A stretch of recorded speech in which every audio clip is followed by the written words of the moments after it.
আপনারা দেখছেন গল্পে গল্পে ছাত্র শিক্ষা। যেখানে বাসুদেব নামক বিপ্র তিনি বরাহদেবের আরাধনা করে বরাহদেবকে দর্শন প্রাপ্ত হইলেন। সেই যে আবির্ভূত হইলেন বরাহদেব, বিশাল পর্বতের মতন তার দেহ এবং কুলরূপ ধরে মানে কালা রূপ ধরে কুলবরাহ আবির্ভূত হইলেন। নানাবিধ অলঙ্কারে তার দেহ মণ্ডিত।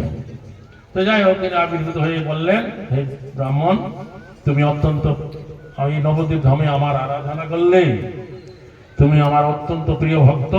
তো তোমার আমি একটা গোপন কথা বলি, এই নবদ্বীপ ধাম হচ্ছে আমার অত্যন্ত প্রিয়। অন্য কোনো ধাম তীর্থ নবদ্বীপের সমান নয়। তো কিছুদিন ভিতরে গৌরাঙ্গ মহাপ্রভু ভগবান এখানে অবতীর্ণ হইবেন, হরিনাম সংকীর্তন বিলাস করবেন। সেই কালে তুমি এই নবদ্বীপ ধামে আবার মানব জীবন প্রাপ্ত হয়ে যাবে এবং আমার এই গৌরাঙ্গ মহাপ্রভুর হরিনাম সংকীর্তন বিলাস লীলা তা তুমি দেখতে পাবে। নিত্যানন্দ প্রভু বললেন, নিতাই গর্বে আনন্দ হরি হরি বল। তো আপনারা জানেন এই কুলদ্বীপ কোন ভক্তির পাদপীঠ? বলুন, কি বলবেন? হ্যাঁ, পাদ সেবন ভক্তির পাদপীঠ। বুঝতে পারছেন? তা আমরা এই যে নবদ্বীপ ধাম পরিক্রমা করছি বা আপনারা করছেন, এটা কোন ভক্তির অঙ্গ বলুন তো? কোন ভক্তি? কেউ জানে না? সর্বনাশ। হ্যাঁ, এই তো একদম পেরেছি। এটা হচ্ছে পাদ সেবন ভক্তির পাদ। কারণ পাও দিয়ে হেঁটে হেঁটে যাচ্ছেন তো, তাই এটা পাদ সেবন ভক্তির পাদ। হরে কৃষ্ণ, নিতাই গর্বে আনন্দ। যাই হোক, এই নবদ্বীপ ধামে অনেক কিছু দর্শনীয় আছে। আপনারা দর্শন করলেন, ঘুরে ঘুরে পৌরমায়া আছেন এবং বিষ্ণুপ্রিয়া ঠাকুরানী সেবিত গৌরাঙ্গ মহাপ্রভু আপনারা দর্শন করেছেন তো আজকে। আর আছে কি জগন্নাথ দাস বাবাজি মহারাজ, বৈষ্ণব সার্বভৌম ছিল জগন্নাথ দাস বাবাজি মহারাজের ভজন। তাকে নবদ্বীপের লোকেরা, স্থানীয় লোকেরা পুরাতন ভজন কুটির বলে। তো এখানে বিষ্ণুপ্রিয়া ঠাকুরানীর সেবিত গৌরাঙ্গ মহাপ্রভু কি করে আইলো? তিনি মায়াপুরে ছিলেন। তো বিষ্ণুপ্রিয়া ঠাকুরানী যতদিন জীবিত ছিলেন, প্রকট ছিলেন, এই গৌরাঙ্গ মহাপ্রভুর বিগ্রহ তৈরি করে নিমু গাছ দিয়ে এই গৌরাঙ্গ বিগ্রহের সেবা করে গেছেন। তো বিষ্ণুপ্রিয়া ঠাকুরানীর আপন কোনো ভাই ছিল না, তার কাকা ছিল। তো কাকা তো ভাই ছিল। তো সেই বিষ্ণুপ্রিয়া ঠাকুরানী যখন অপ্রকট হলেন, তখন তার কাকা তো ভাই এই বিগ্রহ তাদের বাড়িতে নবদ্বীপ শহরে নিয়ে আসে। তখন থেকেই এই নবদ্বীপে সেই বিষ্ণুপ্রিয়া ঠাকুরানীর কাকাতো ভাইয়ের বংশধররা গোস্বামী, তারা এই মহাপ্রভুর সেবা করে আসছেন। এই গৌরাঙ্গ মহাপ্রভু হয়েছেন মহাপ্রভু যখন এই জগতে প্রকট লীলায় ছিলেন, সেই সময়ে প্রকাশিত বিগ্রহ। আপনারা কালকে এখান থেকে চাম্পাহাটি যাবেন, ওই চাম্পাহাটিতে গৌরগদাধর দর্শন করবেন। ওই গৌরগদাধর দ্বিজবাণীনাথের দ্বারা সেবিত গদাধর পণ্ডিতের ভাই দ্বিজবাণীনাথ, তিনি ওই গৌরগদাধর প্রকাশ করে সেবা করেছেন। আর অম্বিকা কালনায় বর্ধমানের আছে গৌরীদাস পণ্ডিতের সেবিত গৌর নিত্যানন্দ। আর বৃন্দাবনে আছে সনাতন গোস্বামীর দ্বারা সেবায় প্রকাশিত গৌর নিত্যানন্দ। দ্বাদশ আদিত্য লীলার উপরে সেই গৌর নিতাই আছে। এই চারি বিগ্রহ মহাপ্রভু যখন এই জগতে প্রকট ছিলেন তখন প্রকাশিত হয়েছে। বুঝতে পারছেন?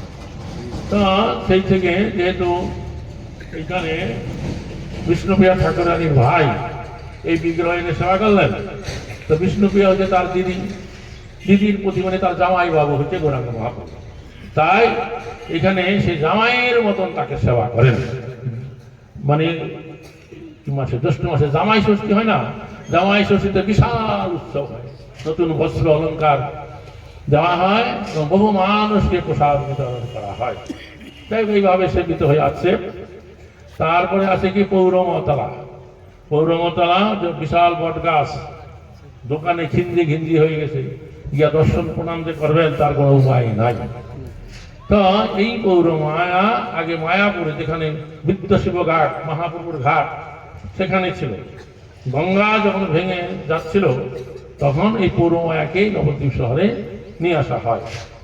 তো আমাদের ধাম সাহিত্য গ্রন্থে প্রথম দিন আপনারা হয়তো শুনেছেন, মনে মনে ভুলে গেছেন, যে এইখানে আবার সেই পৌরমায়া প্রকট হবে।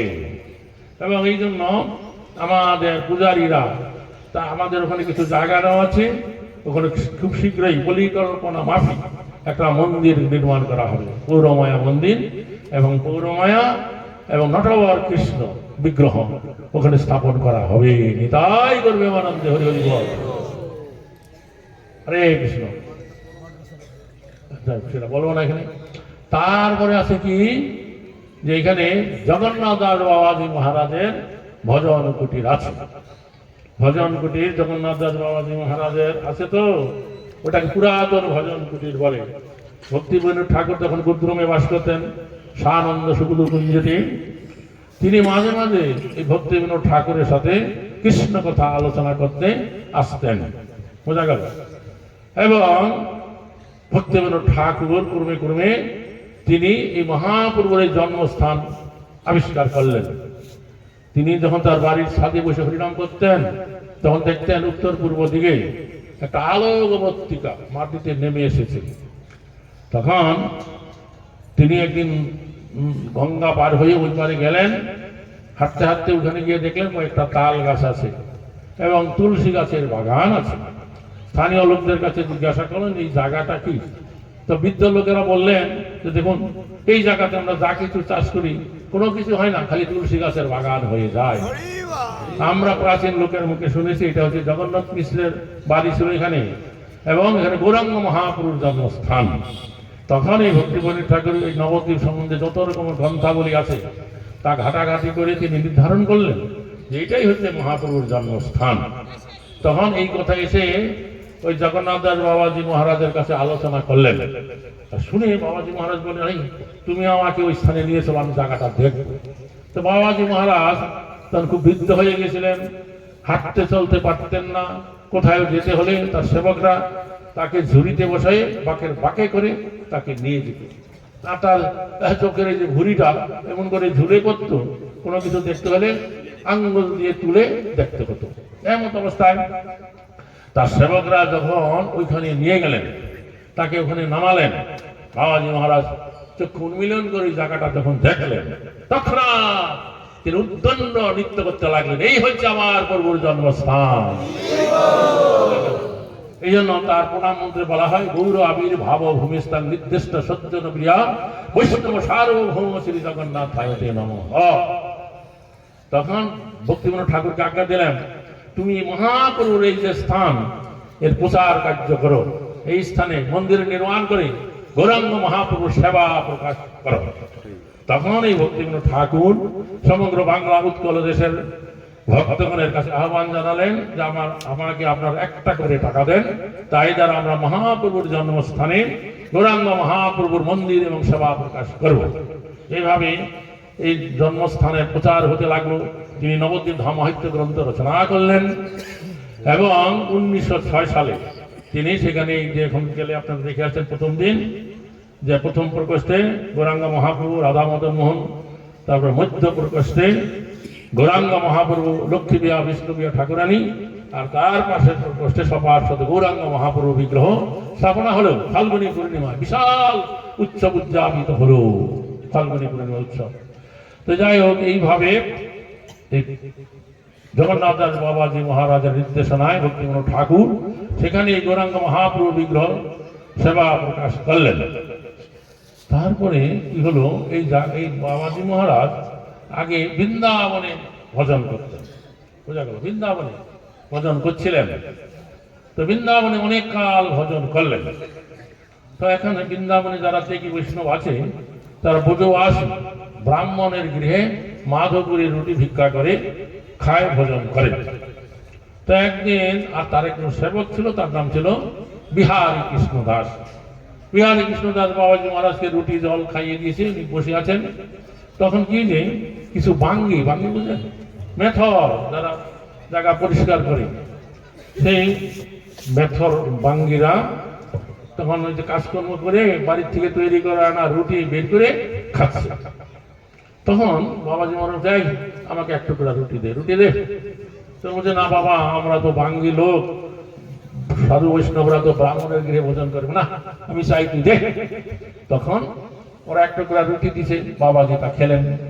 আর সেখানে কিছু গোস্বামী লোক বৈষ্ণব তারা এটা দেখবে, তারা দেখবো যে এই কি অনাচার, বাবাজি মহারাজ এরকম অনাচার করছি। এই বাবাজি মহারাজ হচ্ছে আমাদের এই গরিয়া বৈষ্ণবগণের মধ্যে সর্বশ্রেষ্ঠ বৈষ্ণব। তখন তারা ঠিক করলো, তারা বৃন্দাবনের অন্যান্য বৈষ্ণবদের কাছে এই কথা বলে একটা পঞ্চায়েত ডাকবে, বাবাজি মহারাজের বিচার করবে। এই কথা তার সেবক বিহারী কৃষ্ণ দাস এসে বলছে, বাবাজি মহারাজ আপনি এই কি করলেন? বলে কি করলাম? বলছে আপনি এই মাত্র রুটি জল আমি আপনাকে খাওয়ালাম, আপনি কেন আবার বাঙ্গিদের কাছ থেকে রুটি মেঘে খেলেন? এখন ওরা আলোচনা করছে এই নিয়ে নাকি ওরা পঞ্চায়েত ডাকছে, পঞ্চায়েতে বিচার হবে আপনার। যে ঠিক আছে তুই ওদের কাছতে দে। তখন কিছুক্ষণ পরে ওনারা কয়েকজন এলেন, তখন বাবাজি মহারাজ তাকে দেখলেন, চক্ষুর মিলন করে, এ বিহারী এদেরকে আসন দে, চাটাই পেতে দে, এদেরকে বসতে দে। তখন ওরা যখন আসনে বসলেন, বাবাজি মহারাজ বলছেন বলুন এইবার কেন আমার কাছে এসেছেন, কৃপা করে বলুন। তখন ওনারা বলছেন যে আপনি হচ্ছেন আমাদের এই গৌরীয় মহাপ্রভু সম্প্রদায়ের বৈষ্ণবগণের মধ্যে সর্বশ্রেষ্ঠ বৈষ্ণব, আপনি কেন এরকম অনাচার করলেন? এই বাঙ্গিদের হাতে তৈরি করা রুটি কেন ভেঙে খেলেন? এই জন্য আমরা এসে এই কথা বলতে। বলছে দেখুন এই যে বাঙ্গিরা এরা কি করে, এই বোঝের রস পরিষ্কার করে, বোঝভূমি পরিষ্কার করে, এরা রাধারানীর কৃপা পাবে না আপনারা খাক পালনকে শুয়ে রাধারানীর কৃপা পাবে? এই জন্য এই কথা শুনে ওরা লজ্জিত হয়ে গেল, ওরা তখন চলে গেল। হরে কৃষ্ণ। তারপরে এই বাবাজি মহারাজ এক সময় তিনি সূর্যকুণ্ডে বসে ভজন করতেন। সূর্যকুণ্ড জানেন তো, যেখানে অনেক পালা গায় আমাদের বাংলায়, যে রাধারানী সূর্য পূজা করতে সূর্যকুণ্ডে যাচ্ছে। রাধারানী রাধাকুণ্ডের থেকে কয়েক কিলোমিটার উত্তরে এই সূর্যকুণ্ড আছে। আমি একবার 1991 সালে সেই সূর্যকুণ্ড দর্শন করেছি। রাধারানী ওখানে যখন স্নান করেছিলেন, তার মাথার চূড়াটা একটা পাথরে রেখেছিলেন, সেই পাথরের উপরে রাধারানীর চূড়ার চিহ্ন এখনো বর্তমান আছে, বুঝতে পারছেন? তো ওইখানে বাবাজি মহারাজ ভজন করছিলেন। তখন একবার বিহারী কৃষ্ণকে বললেন যে বিহারী কৃষ্ণ তুই একবার একটু বাংলায় যা, বাংলায় গিয়ে গৌর নিতাই নিয়ে আয়। গৌর নিতাই ছাড়া কি আর ভজন করা যায়, থাকা যায়? তখন ওই বিহারী কৃষ্ণ দাস এসে আমাদের এই বর্ধমানে আকাইহাটা আছে, দাইহাটা থেকে অষ্টধাতু গৌরাঙ্গ মহাপ্রভুর বিগ্রহ তৈরি করে নিয়ে গেলেন। বাবাজি মহারাজ 2-4 বৈষ্ণবকে ডেকে অভিষেক করে তার তিনি যেই ঘরে থাকতেন সেই ঘরে সেই বিগ্রহ স্থাপনা করলেন। তখন বোঝবাসী গ্রামের সংবাদ রটে গেল, এই যে বাবাজি মহারাজ গৌর নিতাই এনেছে, এটা হচ্ছে সোনার বিগ্রহ, সোনার মতন জল জল করছে। তো বৃন্দাবনে ভজন আছে, অনেক বোঝবাসী ভক্ত আছে, কিন্তু আবার দস্যু প্রকৃতির লোক আছে, ডাকাত লোক আছে। একদিন রাত্রে কি করেছে, বাবাজি মহারাজ বিহারী কৃষ্ণ দাস ওখানে শুয়ে আছেন, কয়েকজন দস্যু প্রকৃতির লোক এসে দরজা ধাক্কাছে, এই দরজা খোলো, দরজা খোলো। তখন বাবাজি মহারাজ বলছে, এই বিহারী দরজা খুলে রে, কি আসছে, কি চায়? তখন তারা ঢুকে বলছে, এই তোমরা এখানে কয়জন আছো? বাবাজি মহারাজ, আরে আমরা 2 জন আছি, আর আমাদের সঙ্গে আরো 2 জন আছে।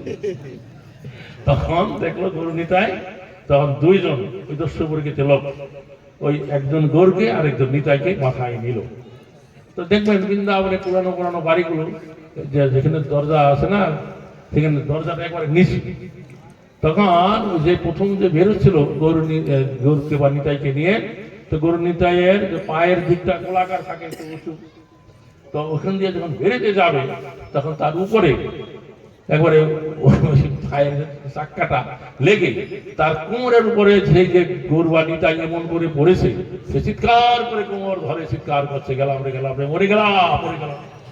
তখন ওই অন্যান্য ডাকাত যারা এসেছিল তারা ভয় পেয়ে গেল, তখন গৌর নিতাইকে রেখে ওকে ধরে ধরাধরি করে নিয়ে পালিয়ে গেল। তারপরে বাবাজি মহারাজ বলছে, দেখ রে বিহারী, নাম বিহারী কৃষ্ণ, বাবাজি তাকে বিহারী বলে ডাকতে, যে এই গৌর নিতাইকে তো রাখা যাবে না। আজকে ওরা এরকম ঘটনা ঘটলো, চলে গেল, আবার কখন এসে হানা দেবে বলা যায় না। একটা কাজ কর, আমার কাছে গৌর নিতাই সেবার জন্য 600 টাকা আছে, আর একটা ঝুড়িতে করে এই গৌর নিতাইকে রাখ, আর মাথায় করে বৃন্দাবনে যা। আমাদের গৌরীয় সম্প্রদায়ের কোন বৈষ্ণবরাদের কাছে গিয়ে বল, এই গৌর নিতাইকে যারা সেবা করবে এমনি গরিবকে দেওয়া হবে, আবার সঙ্গে 600 টাকাও এই সেবার জন্য বাবাজি মহারাজ রেখেছিলেন, তাও দেওয়া হবে। এভাবে অনেক বৈষ্ণবের কাছে গেলেন। তারপরে এক বৈষ্ণবরা রাজি হলেন। নিধুবনের উত্তর পাশে এক গলিতে এখনো সেই গৌরনীতাই বৃন্দাবনে সেবিত হচ্ছে। এখন তার কিছুদিন পরে বাবাজি মহারাজ বলছে কি, আরে বিহারী গৌরনীতাই ছাড়া কি থাকা যায়? আবার বাংলায় যায়, বাংলায় গিয়ে আবার গৌরনীতায় নিয়ে আয়। এবার অষ্টধাতু নয়, এবার নিম কাঠের বিগ্রহ তৈরি করে আন। তখন বাবাজি মহারাজ বিহারী কৃষ্ণ দাস এলেন, আবার এই বাংলা থেকে সুন্দর ছোট ছোট গৌরনীতাই তৈরি করে নিয়ে গেলেন। তো সেই গৌরনীতাই এখনো এই যে নবদ্বীপে যে বাবাজি মহারাজ ভজন করে যে সুন্দর গৌরনীতাই আছে, সেই গৌরনীতাই। বোঝা গেল? দেখেছ আজকে? দেখেছ? আচ্ছা। তারপরে অনেক কাল ভজন করবার পরে বাবাজি মহারাজ ঠিক করলেন যে বৃন্দাবনের ভজন তো অনেক হলো, এইবার আমি নবদ্বীপে গিয়া ভজন করব, বৃন্দাবনে আর থাকবো না, চলে যাব। তখন এটা বাবাজি বৈষ্ণব সমাজে রটে গেল। তখন অনেক বৈষ্ণবরা এসে বাবাজি মহারাজকে বলছেন, বাবাজি মহারাজ আপনি কেন এই বৃন্দাবন ছেড়ে আবার নবদ্বীপে যাবেন? মানুষ সর্বস্ব ত্যাগ করে এই বৃন্দাবনে আসে ভজন করবার জন্য, আর আপনি বৃন্দাবন ছেড়ে নবদ্বীপে যাবেন? তখন বাবাজি মহারাজ বললেন, দেখ রে, তোদের এই যে বৃন্দাবনে ভজনটা এটা খুব কঠিন, নবদ্বীপের ভজনটা সহজ। কিরকম বলে দেখ, কৃষ্ণ বাল্যকালে একবার একটা দধি ভাণ্ড ভাঙছিল বলে মা যশোদা তাকে লাঠি নিয়ে তাড়া করছে, উদুখলের সাথে তার উদরের সাথে বেঁধেছে। আর আমার এই যে নদের লীলা দেখ, গৌরাঙ্গ মহাপ্রভু নিমাইয়ের লীলা, বাল্যকালে একবার কি করেছিল, চেরা কাঠ দিয়ে সচিমা তার ঘরে যত হাড়ি গুড়ি ছিল সমস্ত কিছু ভেঙে চুরমার করে দিয়েছে। সচিমা তাই একটুখানি রাগ করে নাই, বুঝতে পারছো? মহাপ্রভু নিমাই এরকম করে মেরে বাড়ির আশেপাশে যত গাছপালা ছিল তাদেরকে প্রহার করেছে, তারপর মাটিতে প্রহার করে কান্দিতে কান্দিতে ঘুমিয়ে পড়েছে। সচিমাতা এক পাশে দাঁড়িয়ে দেখছে। তারপরে সমস্ত কিছু ঠিকঠাক করে তাকে তেল দিয়েছে, বলে বাবা তুমি এবার গঙ্গায় স্নান করে আসো। স্নান করে আসছে, কিচ্ছু বলে নাই। এই হচ্ছে আমার নদের ভজন, নিমাইয়ের সচিমাতা নিমাইয়ের লীলা খেলা। কাজী নবদ্বীপের ভজনটা খুব সহজ, এখানে অপরাধের বিচার নাই, তাই আমি নবদ্বীপে গিয়ে ভজন করব। তারপরে নির্ধারিত দিনে বিহারী কৃষ্ণ দাস বাবাজি মহারাজকে একদিকে এই যে বাঁকে একদিকে বাবাজি মহারাজকে পড়াইলেন, আর অন্যদিকে কিছু জিনিসপত্র রাখলেন, ভারসাম্য বজায় রেখে চলতে লাগলেন বৃন্দাবন থেকে। তখন তো এই বাস রেলগাড়ি ছিল না, পায়ে হেঁটে বৃন্দাবন থেকে যাত্রা করলেন। যাত্রা করতে করতে তারা যখন বিহার রাজ্যে চলে এলেন, তখন বাবাজি মহারাজ বলছে, আরে বিহারী তুই একটু পাও চালিয়ে তাড়াতাড়ি চল, আমি তাড়াতাড়ি নবদ্বীপ ধামে চলে যেতে চাই। তখন রাত দিন পথ চলতে লাগলো। তো মুরেঙ্গে জেলা বিহারে, তখন জঙ্গলের ভিতর দিয়ে বিহারী কৃষ্ণ বাবাজি মহারাজকে নিয়ে যখন আগাচ্ছিলেন, তখন দেখলেন পথের উপরেই একটা বাঘ শুয়ে আছে। বাঘের অন্ধকারে বাঘের চোখ দিয়ে কি করে জল জল করে আলো বের হয়, বিড়ালের আলো বের হয়। তখন বিহারী কৃষ্ণ বাঘটা দেখে এত ভয় পেয়েছে, সে আর পিছনে ঘুরে যে পিছন দিকে আসবে তা নয়, তাকে বলে ব্যাক গিয়ারে পিছনে পিছনে পিছনে। আর বাবাজি মহারাজ বসে আছে, আরে বিহারী তুই পিছিয়ে যাচ্ছিস কেন? বলছে, বাবাজি মহারাজ সামনে পথের উপর একটা বাঘ শুয়ে আছে, একবার চক্ষুটা জল জল করছে। তো বলছে, আরে তুই কৃষ্ণ নাম কর, কৃষ্ণ নাম করতে করতে আস্তে আস্তে এগিয়ে যা, দেখবি বাঘ চলে যাবে। তখন বিহারী কৃষ্ণদাস ভয়ে বাবাজি মহারাজের কথায় কৃষ্ণ নাম করতে করতে যখন এগোচ্ছে, দেখা গেল বাঘটা আস্তে উঠে জঙ্গলের ভিতরে চলে গেল। সেই ছবি কিন্তু এখনো ভজন করে বাবাজি মহারাজের আছে, দেওয়ালে আঁকা। আপনারা দেখছেন কিনা আমি জানি না। তো যাই হোক, এইভাবে তিনি চলতে চলতে কি করলেন, অম্বিকায় কালনায় চলে এলেন। সেই সময় অম্বিকা কালনায় আরেকজন মহাত্মা বাস করতেন, তার নাম ভগবান দাসজি মহারাজ। তিনিও একজন সিদ্ধ মহাত্মা ছিলেন। সেই যে ভগবান দাস বাবাজি মহারাজ, তার ব্রত ছিল তিনি প্রতিদিন গঙ্গায় স্নান করতে যাবেন। তো তার নির্দেশ ছিল কেউ যেন তার চরণ শুয়ে পড়ার কষ্ট করে প্রণাম না করবে, করলে দূরে থেকে করবে, চরণ স্পর্শ করতে দিতেন না। এই জন্য বহু মানুষ কি করত, তিনি যখন গঙ্গায় স্নান করতে যেতেন, ফিরে আসতেন গাছের আড়ালে, বাড়ির আড়ালে লুকিয়ে থাকতে, বুঝতে পারছেন? যার যেখানে তখন তার একটু পাকা রাস্তা ছিল না, ইটের রাস্তা ছিল না, ধুলাবালি রাস্তা, যদি হেঁটে যেতেন যেইখানে তার চরণটা পড়তো সেখানে চিহ্ন থাকতো, লোকেরা এসে কাড়াকাড়ি করে সেই স্থানে ধুলাবালি নিয়ে গায়ে মাখতো। এইটা যখন বাবাজি মহারাজ জানতে পারলেন তখন কি করে একটা লম্বা বড় কাঁথা সংগ্রহ করলেন। কাঁথাটা এক হাতে তার কাঁধের এক কোণায় ধরলেন, আর তার শরীরের পিছন দিয়ে ওই কাঁথাটা এরকম করে মাটিতে যাচ্ছে যে তার পদচিহ্নটা আর কেউ দেখতে পায় না, মিশে মিশে যায়। তো সেই বাবাজি মহারাজ যখন বৃদ্ধ হয়ে গেলেন আর গঙ্গায় হেঁটে যেতে পারেন না স্নান করতে, তো স্বয়ং গঙ্গা দেবী তার যে আশ্রম আছে সেখানে প্রকট হয়ে গেলেন, পাতাল গঙ্গা রূপে দেখা দিলেন, বুঝতে পারছেন? আশ্রমে একটা জায়গা আছে যেখানে ওই গঙ্গা আছে, আশ্রমের ভিতরে বাবাজি মহারাজ ওখানে নেমে গঙ্গায় স্নান করতেন। আবার এমনকি গঙ্গায় যখন জোয়ার ভাটা হতো ওখানে জল বাড়তো এবং কমতো, এখনো সে পাতাল গঙ্গাটা আছে। আমি একবার অনেক এক বছর আগে গেছিলাম, ওই পাতাল গঙ্গায় নেমে জল মাথায় নিয়েছিলাম। এই বছর আবার গিয়েছিলাম, ওই জায়গাটা পাকা করা হয়েছে এবং রেলিং দিয়ে ঘেরাও করছে, কাউকে আর নামতে দেয় না। হরে কৃষ্ণ, কিন্তু পাতাল গঙ্গাটা আছে। হরে কৃষ্ণ হরে কৃষ্ণ হরে কৃষ্ণ। তখন ওই বাবাজি মহারাজ যখন ওই যে বৃন্দাবন থেকে আসছেন, আস্তে আস্তে ওই অম্বিকা নগরে গেছেন এবং তখন এই যে দুই বন্ধুকে ধরে এমন করে আলিঙ্গন করে সেখানে উপস্থিত হয়ে পড়ে গেলেন। কয়েক পর বেলা চলে গেল, আলিঙ্গন অবধ্যায় ছিলেন। তারপরে বাবাজি মহারাজ এই কিনা থেকে অম্বিকা কালনা থেকে নবদ্বীপ এলেন। নবদ্বীপ এসে এই যে পুরাতন ভজন কুটিটা আপনারা দেখলেন, তখনকার দিনে 40 টাকা দিয়ে ওই জায়গাটা কিনলেন। এই জায়গাটা অনেকটা নিচে ছিল, বিহারী কৃষ্ণপুর থেকে মাটি তুলে ভরাট করে সমান করেছে, বুঝেছেন? তো যাই হোক, এইভাবে বাবাজি মহারাজ এখানে বাস করতে লাগলেন। তারপরে কি হলো, তো সেই সময় ভক্তিবর ঠাকুর গদ্রমে বাস করতেন, তিনি মাঝে মাঝে আসতেন, তার সাথে কৃষ্ণ কথা আলোচনা করতেন। তারপরে কি হলো, একদিন বাবাজি মহারাজ বলছে, এই বিহারী তুই একটা কাজ কর, ওই যে পোড়ামাতলা বইয়ের দোকান আছে না, ওখানে 2 আনা পয়সা নিয়ে যা, একটা চৈতন্য চরিতামৃত গ্রন্থ কিনে আস, আমি চৈতন্য চরিতামৃত পাঠ শুনবো। তখন বিহারী কৃষ্ণ গিয়ে খুঁজে 2 আনা পয়সা দিয়ে বইয়ের দোকান থেকে একটা চৈতন্য চরিতামৃত গ্রন্থ কিনে আনলেন। বিকালবেলা বাবাজি মহারাজ বলছে, এই বিহারী তুই আমার সামনে বসে এই চৈতন্য চরিতামৃত খোল, পড়তে থাক।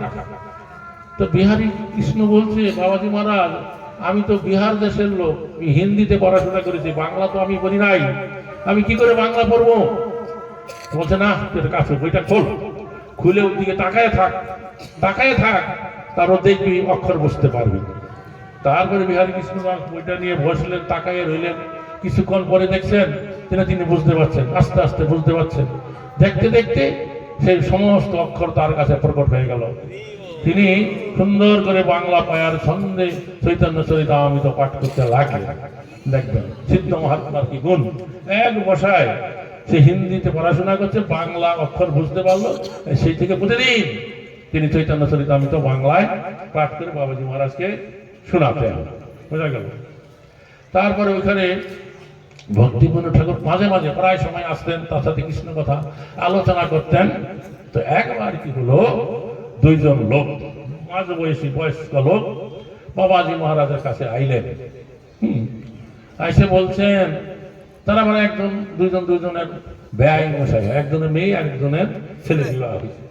এই সংসারে তো অনেক কিছু দেখলাম বাবাজি মহারাজ, আমাদের এই সংসার আর ভালো লাগে না, এখন আমরা ঠিক করেছি বাকি জীবনটা হরিনাম হরিভজন করে কাটিয়ে দেব। তখন বাবাজি মহারাজ বলছে, বাহ কি সুন্দর আপনাদের মতি গরু সুন্দর দিয়েছে, গরু সুন্দর সকলকে কেন এরকম সুমতি দেয় না? তো এইটা ভজন করার এই কুটির, আপনারা এখানে নিশ্চিন্ত মনে থাকুন আর এখানে নিশ্চিন্ত মনে হরিনাম করতে থাকুন। এইভাবে তারা 2 জন সেখানে স্থান পেলেন এবং হরিনাম হরিভজন করিতে লাগিলেন। কয়েকদিন অতিবাহিত হয়, এবং তার এই যে সেবক বাবাজি মহারাজের সেবককে বিহারী কৃষ্ণ দাস ওই গৌর নিতাই সেবা করে, বাবাজি মহারাজের স্নান করায়, তিলকান্নি করায়, সবকিছু সেবা করে, রান্না করে, গৌর নিতাইকে ভোগ দেয়। সেই প্রসাদ বাবাজি মহারাজে খাওয়ায়, নিজে খায়। তারপরে মাঝে মাঝে গ্রামে গিয়ে ভিক্ষা করে আনে। তো এইভাবে চলছে এবং থালা বাসন মজা পরিষ্কার করা সমস্ত কিছু করছে। তারপরে কয়েকদিন অতিবাহিত হওয়ার পরে ওই যে দুজন আসছে তাদেরকে বিহারী কৃষ্ণদাস বললেন যে এখানে তো আমি একা সেবা করি, আপনি আমার সাথে আপনারা কেন সেবায় হাত লাগান না কেন? তখন ওনারা বলছেন এই সমস্ত কাজ তো আমরা বাড়িতে করে আসছি, এখানে আমরা শুধু ভজন করবো। এই সমস্ত কাজ করতে আমার এসছি। বিহারী কৃষ্ণদাস কিছু বললেন না। তারপরে বাবাজি মহারাজের কাছে গিয়ে বলেন, বাবাজি মহারাজ, আপনি যে এদেরকে দুজনকে থাকতে এখানে অনুমতি দিয়েছেন, এরা হরিনাম করছে, থাকছে, কিন্তু কোন সেবা কাজে এরা হাত লাগাচ্ছে না। আজকে যখন আমি এদেরকে বলতে গেলাম, এরা বলল যে আমরা তো এই সমস্ত কাজ বাড়িতে করে আসছি, এখানে কি এই সমস্ত কাজ করতে এসেছি? এখানে আমরা শুধু ভজন করব। বাবাজি মহারাজ বলছে, তাই নাকি? বলে হ্যাঁ। চুপচাপ হয়ে গেল। তার কিছুক্ষণ পরে ভক্তিবিনোদ ঠাকুর ওখানে এসেছেন, তাকে প্রণাম করে যখন বসছেন, বাবাজি মহারাজ চক্ষু উন্মিলন করে ভক্তিবিনোদ ঠাকুরকে দেখলেন। বলে, ও তুমি তো কেদার বাবু, তুমি তো কোর্টের ম্যাজিস্ট্রেট আছো, তো তোমার কাছে আমার একটা কেস আছে। তোমার কেসটা কি? এই এরা এখানে এসেছে আমার কাছে এসে বলছে আমি বাকি জীবনটা ভজন করে কাটাবো। আমিও আনন্দে তাদেরকে এখানে থাকতে অনুমোদন দিয়েছি। এরা এখানে থাকছে, হরিনাম করছে, প্রসাদও পাচ্ছে, কিন্তু কোনো সেবা কাজে এরা হাত লাগাচ্ছে না। আজকে যখন বিহারী কৃষ্ণ ওনাদেরকে বলতে গেল, ওরা তখন বলল যে আমরা তো এই সমস্ত কাজ বাড়িতে করে আসছি, এই সমস্ত কাজ করার জন্য এখানে এসেছি, এখানে আমরা শুধু ভজন করব। তো তোমার বিচারে কি বলো? তখন ভক্তিবিনোদ ঠাকুর তাদের দুইজনকে নিয়ে বসলেন, বসে বুঝালেন ভজন জিনিসটা কি।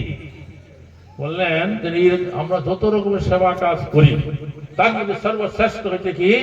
হরিনাম কীর্তন করা। কি যদি সবসময় হরিনাম নিরবিচ্ছিন্নভাবে করে যেতে পারে সেটাই হচ্ছে উত্তম। কিন্তু আমরা কলিযুগের মানুষ, আমরা সকলে অনর্থবিদিত জীব। কাউকে যদি এখন বলা হয় এই মালা নাও, ঝোলা নাও, এখানে বসে তুমি হরিনাম করো, তোমাকে কোনো কিছু সেবা করতে হবে না, তুমি শুধু নাম করে যাও, কি দেখা যাবে? কতক্ষণ হরিনাম করতে পারবে?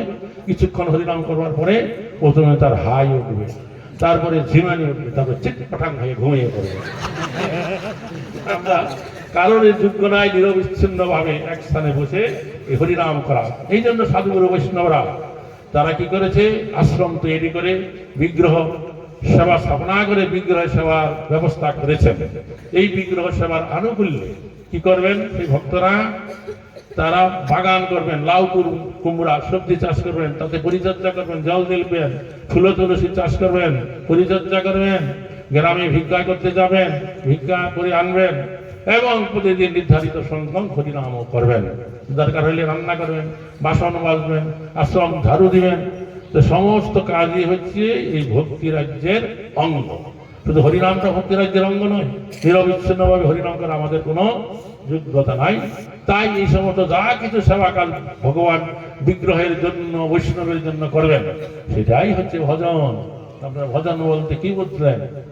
তো যাই হোক, এইভাবে ভক্তিবিনোদ ঠাকুর তাদেরকে বুঝিয়েছিলেন। তারপরে তারা ওখানে থেকেছিলেন না চলে গেলেন সেটা আমি জানতে পারি নাই। এপর্যন্ত আমি শুনেছি, জয় নিতাই গৌর প্রেমানন্দে, হরি হরি বল। আর ওইখানে নবদ্বীপ ধামে আরেকজন বাবাজি মহারাজ ছিলেন, তার নাম হচ্ছে বংশীদাস বাবাজি, রানীর চড়াই তার ভজন কুটির ছিল। সে একজন সিদ্ধ মহাত্মা, ময়মনসিংহের কিশোরগঞ্জে তার জন্মস্থান, বাড়ি ছিল, বোঝা গেল। তো তিনি নবদ্বীপে গঙ্গার তীরে বসে হরিনাম হরিভজন করতেন, সঙ্গে গৌরনিতাই রাখতেন, বুঝতে পারছেন? তিনি যখন স্নান করতে যাইতেন ওই গৌরনিতাইকে সঙ্গে নিয়ে যেতেন। আগে গৌরনিতাইকে জলে চুবাইতেন গঙ্গার জলে, তারপর নিজে ডুব দিতেন, নিজে যা কিছু খেতেন তাই আবার গৌরনিতাইকে ভোগ দিতেন। তো একবার তিনি কি করেছিলেন, চাল ভিক্ষা করে আনলেন, কাঁচা বেগুন পেলেন। তো সেই চাল গঙ্গার জলে ভিজালেন, অনেকক্ষণ নরম হলো।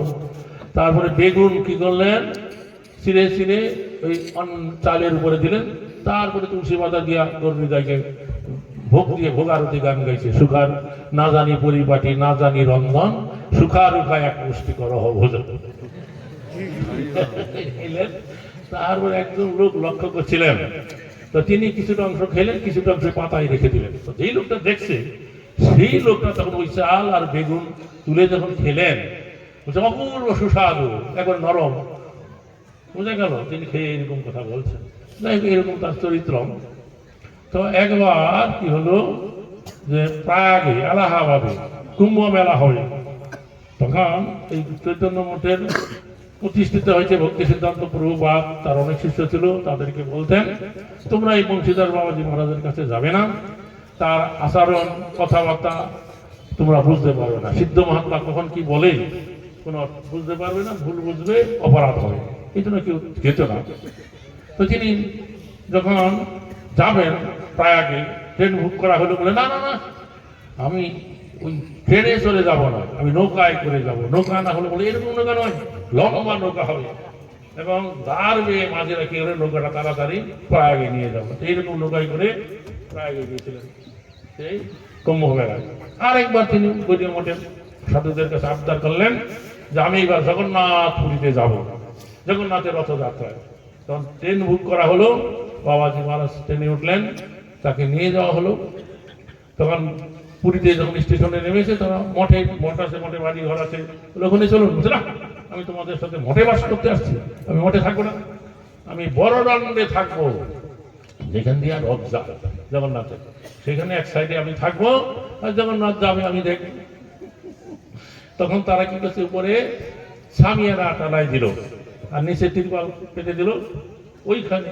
ওইখানে বাবাজি মহারাজ থাকলেন না। তো প্রথমে এক জায়গায় জায়গা করলো, বলছে না না না, এখানে নয়, এখানে নয়, মোহাম্মদ সিংহের ভাষায় কথা বলছে, আমি আরেকটা জায়গায় যাবো, আরেকটা একটা গরিয়া লোকের বাড়ির সামনে হচ্ছে, এইখানে আমি থাকবো। তখন ওইখানে এরকম আসন তিরপাল টানিয়ে দেওয়া হলো, ওইখানে তিনি গরুনিতায় নিয়ে বসে বললেন। তখন যে বাড়ির লোকটা, সে যখন চিৎকার চেঁচামেচি করতে লাগলো, গরিয়া লোক, যে এখানে কেন তোমরা এই বাবাজি মহারাজকে নিয়ে আসছো? তোমরা বুঝাইলেন যে আমাদের মঠে অনেক জায়গা আছে, বাবাজি মহারাজ চাইছে এখানে থাকতে, সিদ্ধ মহাত্মা। তখন সে লোকটা শুনছে না, উঠাই দিবে। তখন তারা ওখানকার পুলিশ এসপিকে জানালো, তিনি নিজে এসে দেখলেন, দেখে বলছেন আমি সবসময়ের জন্য দুইজন করে পুলিশ এখানে পাহারা দেবো, কেউ যেন এই বাবাজি মহারাজকে বিরক্ত করতে না পারে। তখন উনি বসে আছেন, রথযাত্রা আরম্ভ হয়েছে, আরো 2 দিন বাকি আছে। তিনি চুপচাপ ওখানে বসে আছেন, কেউ কলাটা ফলটা শুনে দেয়, ফিরেও তাকায় না, গর্ণিতের দিকে তাকায়, হরিনাম করে। তারপরে যেই দিন রথযাত্রা হবে, ওই গৌরীয় মঠের সমস্ত ভক্তরা তাড়াতাড়ি রান্না করেছি, ওই 7টা হইতে না হইতেই খেয়ে দিয়ে এই দেখতে পাণ্ডু বিজয় দেখতে যাবে। তাড়াতাড়ি ভগবানকে ভোগ দিয়ে স্বয়ং দিয়ে মন্দির বন্ধ করে তারা যখন যাবে, তখন কলকাতা থেকে কিছু যাত্রীরা গেছে, তাদের বাড়িতে কাছে বা পাকা কাঁঠাল একবার পেকে গেছে। তারা বলছে এই কাঁঠাল ভেঙে এক্ষুনি ভগবানকে ভোগ দেন, আপনারা খান। বলছে না, আমাদের ভোগ দেওয়া হয়ে গেছে। বলছে না, ফিরে আসলে এই কাঁঠাল আর খাওয়া যাবে না, এটা নষ্ট হয়ে যাবে। তখন যিনি মঠাধ্যক্ষ ছিলেন, তখন কি করা যায় এখন? তখন তিনি বললেন একটা কাজ করো, এই যে কাঁঠাল ভাঙো, ভেঙে যে বিচিটা আছে কাঁঠালের, ওইটা রেখে দাও, ওইটা দিয়ে তরকারি রান্না করে বিগ্রহকে ভোগতে হবে, আর এই যে কাঁঠাল, এটা তোমরা খেয়ে নাও এখন। এইভাবে ওরা কাঁঠাল খাইতে লাগলো, বিচিটা রেখে দিল, তরকারি হবে। তখন ওরা হরিরাম কীর্তন করতে করতে যখন বড় রান্নে গেছে, তখন জগন্নাথের পাণ্ডু বিজয় হইতে আরো কিছুটা বাকি আছে সময়, তখন তারা বলল না চলো আমরা বাবাজি মহারাজ যেখানে আছে হরিনাম কীর্তন করে করে ওখানে আমরা যাই, তারপর আবার আমরা এখানে ফিরে আসবো। যখন কীর্তন করতে করতে ওই বাবাজি মহারাজের কাছে গেছে, বাবাজি মহারাজ ওদের দেখে করে হেসছে, হাসতে হাসতে এবার গড়িয়ে পড়ছে, আর গরুনিতার দিকে তাকায় বলছে, বলে দেখো গরুনিতাই, মানে নিজের খাইয়া পরের কীর্তন, তোমার জন্য শক্ত কাঁঠালের বিচিটা রেখেছে, আর নিজেরা রসালো ফলটা খেয়েছে। তারা তো অবাক হয়ে গেলেন, এই কি ব্যাপার, বাবাজি মহারাজ কি করে জানলো রে? এইরকম তিনি দিব্য দৃষ্টি ছিল। তো সেই বাবাজি মহারাজের জন্মস্থান বাড়ি হচ্ছে বাংলাদেশের এখন কিশোরগঞ্জ জেলা, আগে ছিল ময়মনসিংহ জেলা। তো তিনি সেই জন্য ময়মনসিংহের ভাষায় কথা বলতেন। একবার উনি ঠিক করলেন, শোনো না, তো একবার তিনি কি করলেন, ঠিক করলেন যে আমি একবার আমার জন্মস্থান পূর্ববঙ্গে আমি যাব। তখন তিনি যাত্রা করলেন, চলে গেলেন। তা গিয়ে কয়েকদিন পরে আবার তিনি তার নবদ্বীপে চলে এলেন। কৃষ্ণ বড় অবাক হয়ে গেল, আরে বলে বাবাজি মহারাজ এই কি ব্যাপার, আপনি এই তাড়াতাড়ি গেলেন, আবার এই তাড়াতাড়ি এত চলে এলেন এত অল্প সময়ের ভিতরে, কারণটা কি? তখন উনি বলেন যে পূর্ববঙ্গ পাণ্ডব বর্ধিত দেশ, হরিনাম হরিভজনে কোনো আবেশ নাই, এই কলিযুগে গঙ্গার তীরে থেকে হরিনাম করাটাই হচ্ছে সর্বোত্তম। তা আমার ভালো লাগলো না, তাড়াতাড়ি চলে এলাম, তাই করবে আনন্দ হয়ে। ঠিক আছে, আর কি বলবো?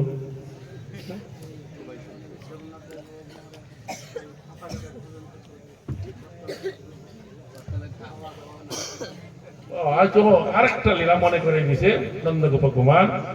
উনি যখন বৃন্দাবনে থাকতেন তখন এক জায়গায় বেশি দিন থাকতেন, এক জায়গা থেকে আরেক জায়গায় চলে যেতেন। তো একবার ওই বিহারী কৃষ্ণ দাস ওনাকে নিয়ে চলছে যেখানে খদির বন আছে, তার দক্ষিণ দিকে বিশাল মাঠ আছে। ওইখান থেকে তিনি যখন যাচ্ছিলেন ঠিক ছিল না কোথায় গিয়ে থামবেন, তখন দেখছে একটা জায়গাতে একটা সুন্দর একটা পুকুর আছে, পুকুর পরে সুন্দর আম গাছ আছে, ছায়া আছে।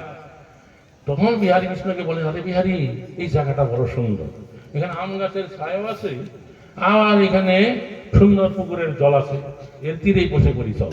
তো ওখানে বসে ওনারা হরিনাম কীর্তন করতে লাগলেন, নাম হরিনাম জপ করতে লাগলেন। এভাবে 2 দিন অতিবাহিত হয়ে যায়। তখন বিহারী কৃষ্ণ দাস বলছেন, বাবা আপনি এরকম জায়গায় ডেরা করে বসলেন যে কোনো মাধু করে ভিক্ষা করে আপনাকে খাওয়াবো তার কোনো উপায় নাই। তখন বাবাজি মহারাজ বলে, তুই একটা কাজ কর, এই রাত্রিবেলা তুই করতাল আছে না, করতাল দিয়ে করতালে ঘাই দিয়ে হরিনাম করো, দেখবি কালকে থেকে কত কিছু এসে যাবে। তখন বিহারী কৃষ্ণ দাস করতাল বাজিয়ে একাকী হরিনাম করতে লাগলেন। সেই হরিনামের তরঙ্গ ধ্বনিতে প্রান্তরের মাঠ পড়িয়ে কোথায় চলে যেতে লাগলো। তো সেই ভোর রাত্রে একজন লোক এসে সেই গ্রামবাসীদেরকে বলছে, আরে তোমরা এখানে নিশ্চিন্ত আছো, তোমাদের এখানে ওই দেখো ওই জায়গায় 2 জন সাধু মহাত্মা 2 দিন থেকে অনাহারে থেকে তারা হরিনাম করে চলেছে, তোমরা কি এটা দেখো নাই? তো সঙ্গে সঙ্গে সেইখানকার গ্রামের লোকেরা গরুর গাড়িতে চাপে চাল ডাল আটা ময়দা তেল ঘি সব নিয়ে আসতে লাগলো। আইসে ওখানে তারা খোরাখড়ি করে উনুন ধরাই তারা রান্না করতে লাগলো। মহিলারা এসে রাধে রাধে রাধে রাধে কীর্তন করতে লাগলো, বিরাট মুহূর্ত শুরু হয়ে গেল। এরকম করে উৎসব কয়েকদিন সেখানে চলতে লাগলো। বুঝতে পারছেন? হরে কৃষ্ণ, তাই করবে আনন্দ। ঠিক আছে, তা